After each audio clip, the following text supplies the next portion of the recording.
ക്രിസ്മസിന്റെ ഒരു പ്രത്യേകത അതിനോട് ചേർത്ത് നാം എല്ലാവർക്കും സന്തോഷം ആശംസിക്കുന്നു എന്നുള്ളതാണ്. ഈ സന്തോഷത്തിന്റെ അടിസ്ഥാന കാരണം എന്താണ്? നമുക്ക് സ്പർശിക്കുവാനാവാത്ത ദൂരത്തിലായിരുന്ന ഒരു കാര്യം, നമ്മുടെ കണ്ണുകൾ കൊണ്ട് കാണുവാൻ സാധ്യമല്ലാതിരുന്ന ഒരു കാഴ്ച, ഇതെല്ലാം വ്യത്യസ്തമാവുകയാണ് ക്രിസ്മസിന്റെ ഈ തിരുനാൾ ദിവസത്തിൽ. എന്താണ് സംഭവിച്ചത്?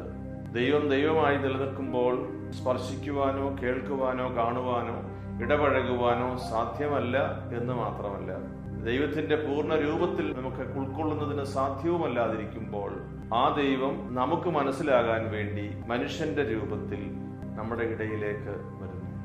ദൈവത്തെ ഇതിന് പ്രേരിപ്പിക്കുന്ന ഘടകം എന്താണെന്ന് ചിന്തിക്കുന്നതാണ് ക്രിസ്മസിന്റെ ഏറ്റവും വലിയ ഒരുക്കം. എല്ലാവർക്കും ക്രിസ്മസിന്റെ എല്ലാ തിരുനാൾ അനുഗ്രഹങ്ങളും ആശംസകളും സന്തോഷപൂർവ്വം ഞാൻ